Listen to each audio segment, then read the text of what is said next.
We all love our MCs. We love MCs and protagonists who fight for justice and go against the forces of evil. However, we also always have one question that goes in the back of our minds. What if they were evil? What if they embraced the dark side, and instead of becoming protectors, they became destroyers? This story is about one such occurrence. Yeehaw soldiers, it's your boy the Anime Sage coming to you with another video, and this is What If Deku Was a Villain Part 1. So as a way to freshen up my MHA what ifs, I'm going to be making this series. You kind of go crazy over time with giving Deku random powers, I guess. I also know that this series has been done a lot, but I will just say this will be very different from what you expect, and will probably contain some of my best voice acting work ever. So stay tuned for that. Anyways, let's get into this video, but before I do, watch my community tab like a hawk, donate to my Patreon, follow me on Twitch, Twitter at AnimeStage4, Instagram anime_stage4, and join my Discord server, all of which are in the description. I will give you a reason to follow / join the latter 4 at the end of the video, so watch until the end. In terms of videos coming up, Pokemon, The Divine Quest Chapter 3, and some other stuff that I got saved for later. And finally, if you have any fanfics you think I should read for my channel, be it Naruto, MHA, DBZ, or something else, comment down both the name of the fanfic and leave a link to it so I can read it. Since this is a new series, we can jump right into this, so without further ado, let's get right into the story. In a world full of heroes, there is always going to be a force that opposes them. These people are known as villains. It is only natural for a force of good to always face a force of evil, as the universe always needs a balance of the two forces. However, what happens if that balance shifts because of the society that's supposed to be filled with these forces of good? What if that force of good creates forces of evil because they are rejected by that force of good? And what happens when someone in another universe destined to become the greatest hero becomes the greatest villain? Join me as you hear the tale of Izuku Midoriya, who once wanted to become a hero, became the villain that had the power to bring hero society to its knees. It all started one day that would change Izuku's life forever. You are quirkless. These were words that Izuku thought would ring through his head for the rest of his life. Words that made Izuku wonder if he could even become a hero. A quote comes to mind from another universe with our young Izuku. Not all men are created equal. In a society full of heroes that had powerful quirks, that was the truth.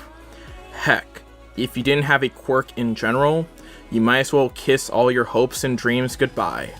Get ready for that fast food job for the rest of your life, because that is all you'll ever be. Quick note, I ain't trying to insult fast food workers, but we all know it isn't the most desirable job in the world, especially with how demonic customers can be towards them. But who said those words to Izuku? Well, it was a doctor who told him he was quirkless. He diagnosed him as such, and because of this, Izuku's dreams of becoming a hero were virtually finished. But that wasn't even the beginning of his hell. Izuku would get relentlessly bullied by his now former childhood friend, Bakugo, because despite Izuku being quirkless, he still wanted to hold on to his dream of becoming a hero. Bakugo wanted to make sure he could stomp those dreams into the ground and make sure Izuku fully embraced his destiny of becoming a fast food worker for the rest of his life. What a great friend! Bakugo and his lackeys made sure to punish Izuku day in and day out, even calling him the name Deku, which Bakugo stated himself meant useless. And that's all Izuku would ever be, useless. Other people from Izuku's class joined in on bullying him, as they feel the need to pick on him as well because he is quirkless. Even some of the teachers join in on this. Why not do it? He's the only one who's quirkless. At least we all have our quirks, they probably think to themselves. Why did I say think? Because Izuku is the one who believes this. They are bullying him, and they must have the same reasons to bully him like Bakugo. All you need is to be quirkless and your life will be made a living hell. That is the norm for this society.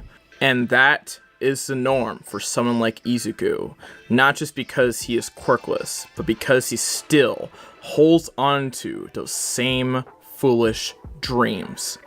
And on this day, it is no different. Getting bullied for being quirkless, being told his dreams will never come true, people laughing at him. It's the usual. But today, Deku is more bothered by it than normal. So today, he just goes to his room and decides to cry. His dad is here today, and as much as he would like to talk to him, he just can't today, and just wants to hide from it all, and just cry to himself. Why was he born quirkless? Why was he born quirkless when he wanted to become a hero? Why did the universe do this to him? And what can he do to fix it? What can he do to escape from this hell? Izuku just sobs over and over, trying to think of a way out of this hell, but can't think of it. So all he can do is continue to cry. He hears a knock on his door, and it is from his father. He asks, "Can I come in?" Izuku then says, "Sure, Dad." His father enters, and he has black hair, and this reflects on Izuku, who has a mix of green and black hair. He says, "Izuku, were you crying?" Izuku says, "No." His father then gets serious and says, "Don't lie to me, Izuku. Tell me the truth."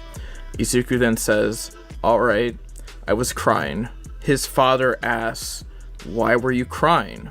Izuku then says, "I was crying about life." His father asks, "What has happened in your life to make you cry?" Izuku sighs and decides to tell his father what is happening. Izuku says, "I get bullied every day because I am quirkless. People tell me my dreams will never be reached, that I should give up, and that I will never be anything but some fast food worker or some cashier or something.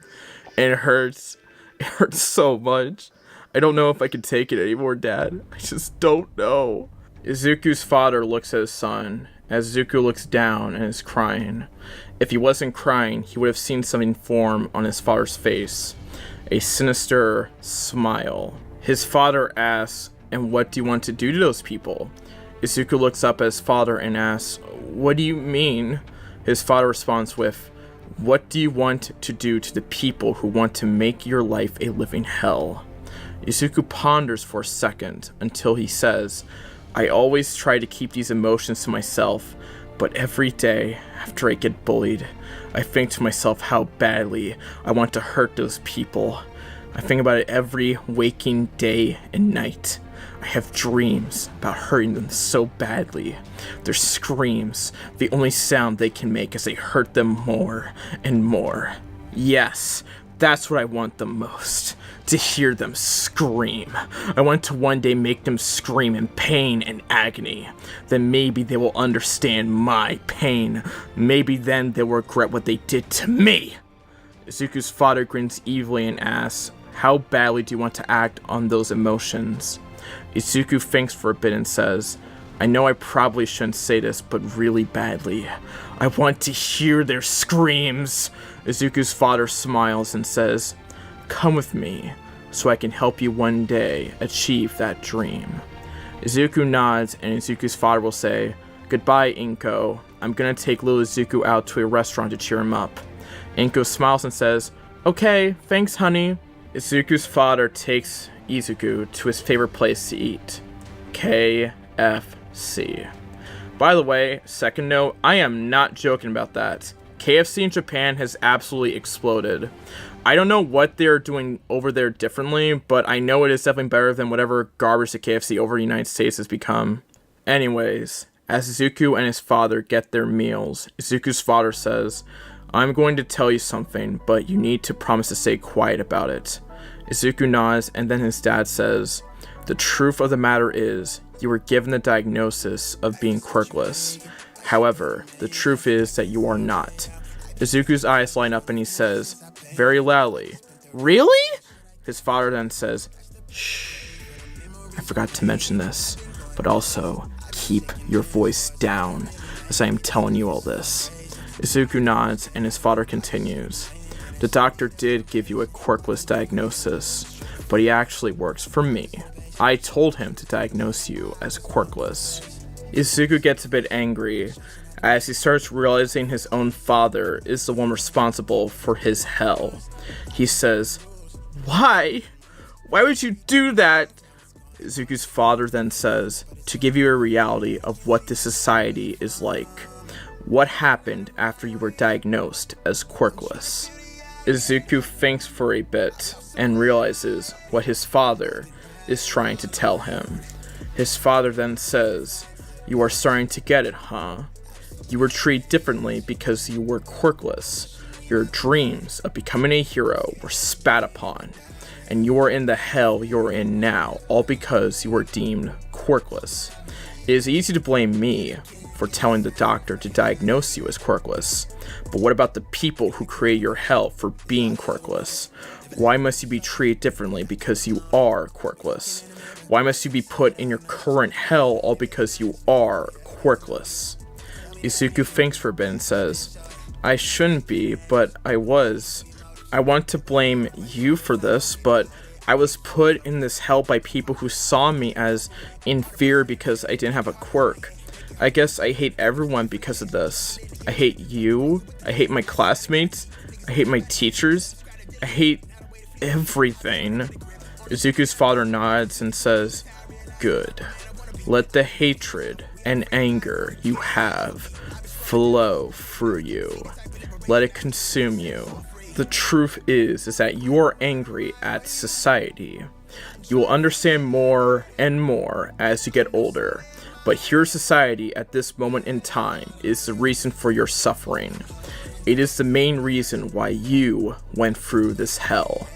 Now, answer me this question, Izuku.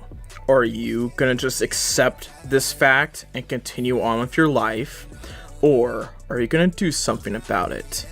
Izuku thinks for a bit and says, "I want to do something about it." Izuku's father smiles evilly and says, "Then I will help you with that, starting tomorrow." Izuku nods and says thank you to his father, and the next day will be very eventful for Izuku. Izuku will be taken by his father to the hospital where he was diagnosed as quirkless. Izuku wonders why he is being taken here, and will then meet the doctor who diagnosed him as quirkless. Izuku's father says, "Hello, Dr. Garaki." Dr. Garaki says, well, if it isn't the powerful Mind Crusher, here with his son." Izuku looks at his father very confused. "Mind Crusher?" Izuku thinks to himself. Mind Crusher then says, "It's been a while. Thank you for covering up my son's actual quirk." Dr. Garaki says, "Why, of course. We wouldn't want anyone to be on high alert of Mind Crusher having a son." Izuku asks, "What is going on?" Mind Crusher says, "You see, you have dreams of becoming a hero, young Izuku. It's only natural growing up in a hero society. However, you are not necessarily the son of a good man. In fact, you are the son of a very powerful ally of a very powerful villain." Izuku's eyes widen a bit and he says, "Villain? But I don't want to be a villain." Mind Crusher looks at the doctor and then nods, and Dr. Garaki decides to sit back and watch the show. Mind Crusher says to his son, "But why be a hero in a society that will reject you for being quirkless? Why be a hero when in order to combat the hell that society has inflicted on you, you should become what society will see you as, a villain?" Izuku ponders for a bit and then says, "But wouldn't being a villain mean I will kill people?" Mind Crusher then says, "Yes, but that's just the price that needs to be paid in order to change your society. Would you rather keep your society the way it is when it has given you your own personal hell? Or would you rather become a villain and bring your society to its knees and make it pay for what it has done to you?" Izuku still is unsure of what to do, but the prospect of becoming a villain is starting to entice him. Mind Crusher then says, "Izuku, because you were diagnosed as quirkless, you are seen as trash in society, and your dreams of becoming a hero are not worth chasing. Even your own mother thinks so." Izuku then says, "No, she doesn't. She believes in my dreams." Mind Crusher then says, "Does she really?" Izuku then realizes that she hasn't really said anything about his dreams. She might be thinking the same thing as everyone else. His dreams are absolutely worthless. But there's no way she actually thinks that, right? She'll support his dream, right? Mind Crusher says, "You don't believe me? Ask her for yourself. She doesn't know about my true identity or any of this, so she is the perfect person to give you an honest answer, since she's your mother. If she tells you your dreams aren't worth chasing, then you will know I'm right, and maybe you will realize the path of the villain ain't so bad after all. However, if she does support your dream of becoming a hero, you can continue your path to wanting to become a hero. Deal?" Izuku decides to take the deal, and will later be watching another video of All Might saving people. He wonders if his father will be right, but there's no way he will be right, right? Izuku looks to his mother and asks her, "Do you think I can be like All Might? Do you think I can become a hero even without a quirk?" Inko looks down a bit, and then she does something that Izuku does not want to see. She starts to cry.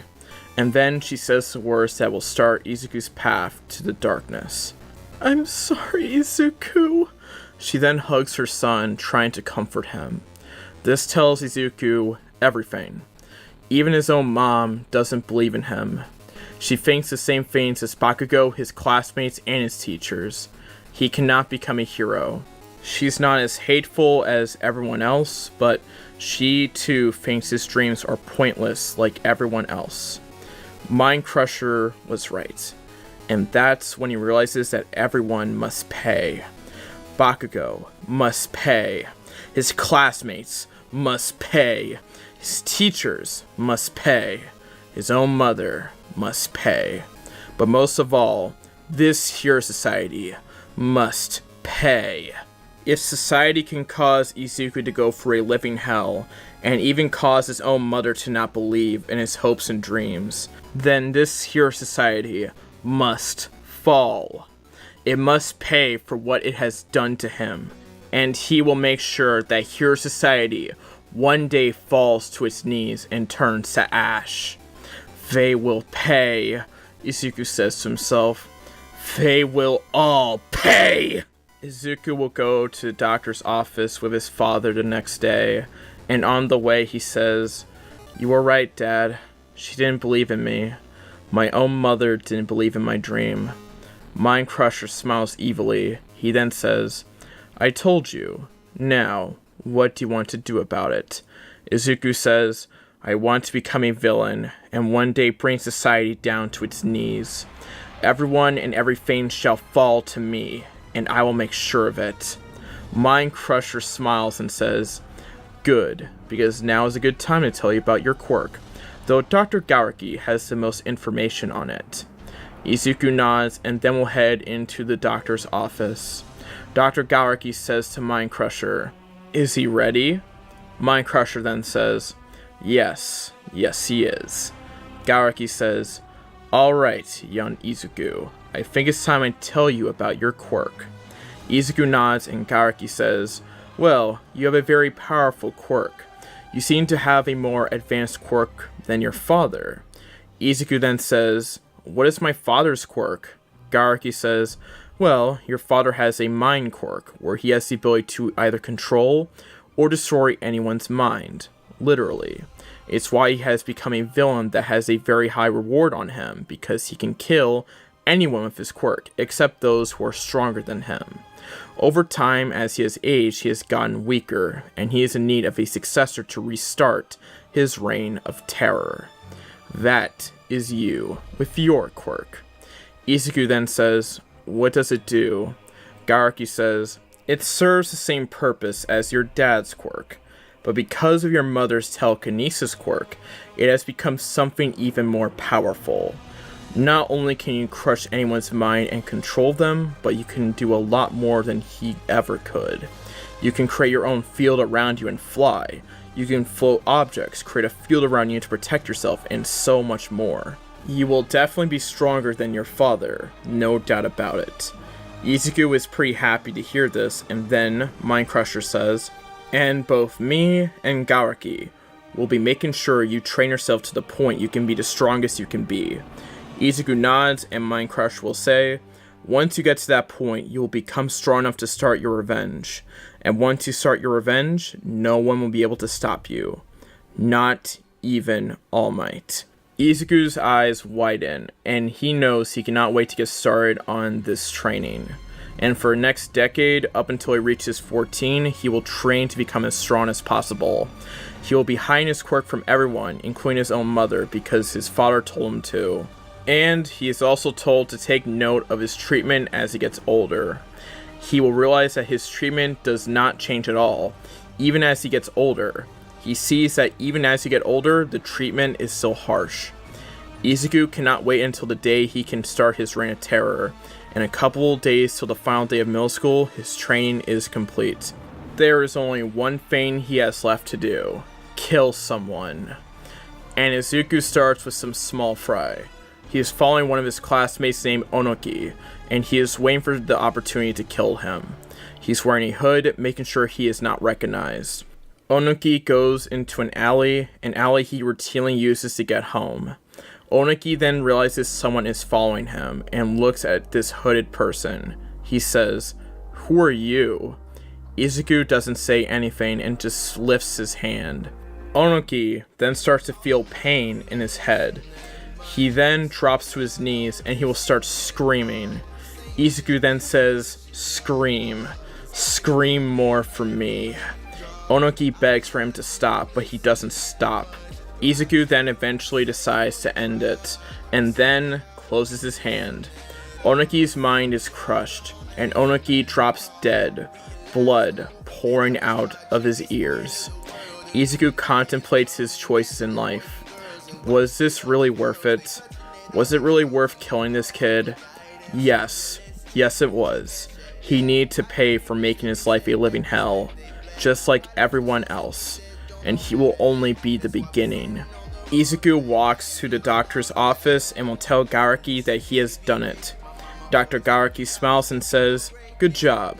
Your path to being a villain has been forged. I cannot wait to see how powerful you will be in the near future." Izuku nods and will then head back home. Izuku, at around the final day of middle school, will look at his classmates for the last time. His classmates were shocked that Onoki got killed, and they were also shocked that the murderer has not been found yet. Bakugo boasted about one day catching the villain who did this to Onoki, and then he talked about things such as one day being the best hero and getting into UA. In another universe, Izuku would have wanted to go to UA High, but in this universe, he can't go. Not with the path he's about to follow. As Izuku is about to leave, Bakugo says, "What's the matter, Deku? Don't you want to go to UA?" Deku just ignores him, and as much as he wants to kill Bakugo, he will have his turn. He wants Bakugo to be the last person he kills. It will be a great way to cap off his accomplishments as a villain. As society is collapsing and Bakugo can't stop him, Izuku just walks up to Bakugo and gives him the most torture he will ever give someone with his quirk, and then end him. So he will keep him alive for now. Bakugo then says, "I am talking to you, nerd. Answer me!" Izuku says, "Don't talk to me," in a dark voice, and Bakugo is taken aback and backs off. Izuku then leaves, and Bakugo wonders to himself, what's his problem? Deku will take the path he normally takes to get home. He then encounters a villain that he is able to dodge right away, and then gives the villain a glare. The villain in question, a sludge villain, can feel the terrifying aura coming off of Deku, and he decides not to mess with him, and goes away. All Might then appears, and he asks him if he has seen a sludge villain. Izuku tells him he went that way, and All Might will go in the direction of the sludge villain. Izuku thinks to himself as All Might flies away, "All Might, the so-called symbol of peace. Soon, all of what you stand for and the society you have built up will fall to me." Izuku then goes home and will have dinner with his mother. They sit down together and Inko asks, "So, Izuku, what are you gonna do?" Izuku asks, "What do you mean, Mom?" Inko says, "Are you gonna try to get into UA?"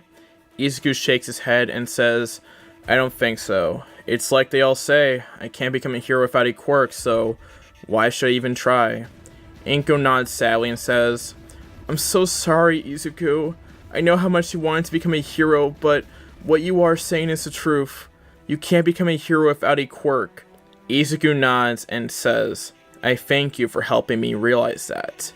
Inko is confused as she doesn't know what Izuku means. Izuku says, you remember when I was like 4 or 5 and I asked you if I could become a hero without a quirk?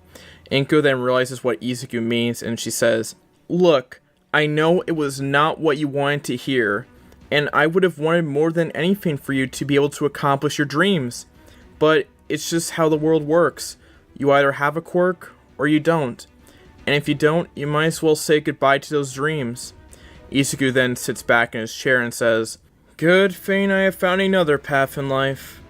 Inko smiles and says, you have? Izuku nods and says, you see, I have found a new path for myself, and let me just say I believe this will make me very happy. Though you might not like this path, Mom. Inko is once again confused. Izuku then says, you see, there are a couple things I do want to tell you. 1, I actually do have a quirk. In fact, I have been training secretly for a long time and growing more and more powerful with it. Inko smiles and says, that's great! That means you can become a... Let me finish, Izuku says, and Inko stops talking and is taken aback by the darkness that is in his voice.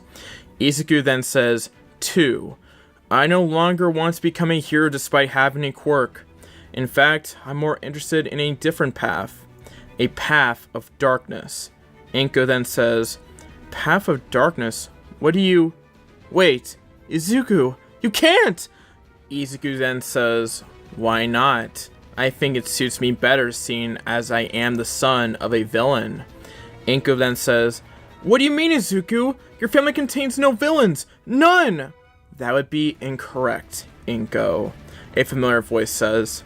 Mind Crusher then walks into the room. Inko then says, honey, what are you doing here? Mind Crusher then says, I am only here to witness the rise of my son as a villain. Inko then realizes what is going on. She snaps and says, you were a villain the whole time? Mind Crusher nods and says, yes, and for the past decade or so, I have been helping our son develop into the best villain he can be. Now, I will give you a choice to join us in our quest for the destruction of this society. But if you refuse, there will be consequences. Inko snaps back at him and says, I will never join you, you monster! Mind Crusher sighs and says, I went from loving husband to monster. Oh well, I guess you have made your choice. Izuku, give her the consequence. Inko then looks at her son, who is looking at her with a dark look on his face.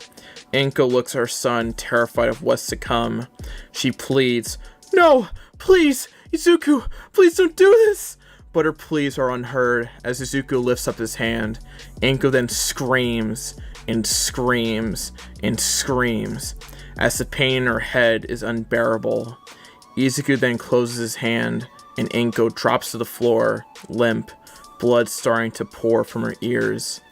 Izuku has killed Inko. Mind Crusher grins evilly and says, good job, Izuku. You have now taken a major step in your path to destroy Hero Society. Izuku then says, shame Mom had to die, but she opposed the path I was about to take, and with her alive, it would make things extremely difficult to kickstart my plans. But her death won't be in vain. No, she is just one step forward to the fall of Hero Society, and I hope. Izuku then makes a very sinister grin on his face and says, I hope in the future I can hear more screams. Mind Crusher just smiles evilly, proud of what his son has become. Izuku has taken a major step in his path to the darkness. He will start making plans for the downfall of Hero Society, and there are very few people who can stop him. Will Izuku complete his plan of destruction and hear more screams along the way? Find out as the series continues. Thank you all for watching part 1 of What If Deku Was a Villain. I definitely made this extremely dark, especially with some of my voice acting and the killing of Inko, but it's just one step to the rise of our villain Izuku. And we'll see how powerful he becomes in the future and if he will destroy Hero's society. Should be fun to watch, so stay tuned. Also, let me know what you thought of my first series where I had the main protagonist of a series tap into their dark side. I eagerly await your thoughts in the comments below. Stay tuned for Pokemon The Divine Quest Chapter 3, as well as some other videos I have planned in my back pocket, so stay tuned for those. And if you want me to, again, read some Naruto, MHA, or DBC fanfics, or anything else, again, comment the name of the fanfic below, and link to where I can read it in the comments. So again, do all that, and you should be good. Watch my community tab like a hawk, that is important. And finally, follow me on Twitter at MSH4 for another way to get know of my videos, as well as to see some funny stuff over there. And also interact with me more because I am the most active on Twitter. Instagram for memes and just that memes, but still follow me over there. My handle is anime_stage4. And finally, join my Discord server for the ability to interact with me directly because I am active over on Discord as well as having another way to get notified of my videos. And you also have some other fun stuff in between, such as the ability to see my thumbnails early, and also some other stuff in between. So again, join my Discord server. So again, follow me on Twitter and Instagram, and join my Discord server. Shout out to my $10 patrons, their names are on screen, and my $50 patron Anguish. If you want to support me further and get rewards to shoutouts like these, go to my Patreon, which is linked in the description. I made changes to the $5 tier because I was having trouble giving you guys in the $5 tier rewards, but that should be fixed in the near future with these new rewards that I think are a bit more manageable. So yeah, if you again want to support me further on Patreon and get the $5 tier and some other stuff, again, go to my Patreon, which is again linked in the description. Finally, again, if you want to see my podcast over on Twitch, go follow me over there. That is linked in the description. We're getting closer to 43k and eventually 50k, so let's get there. And that is all I have to say. Make sure to like, comment, subscribe, turn on notifications, and share the video. This has been your boy, the Anime Sage. Sign out. Peace. YEEHAW. Stephanie Shea closes out. Bye-bye. Peace. Hi, this is Stephanie Shea, voice actress for Sailor Moon, Hinata, Orihime, and you are watching Anime Sage.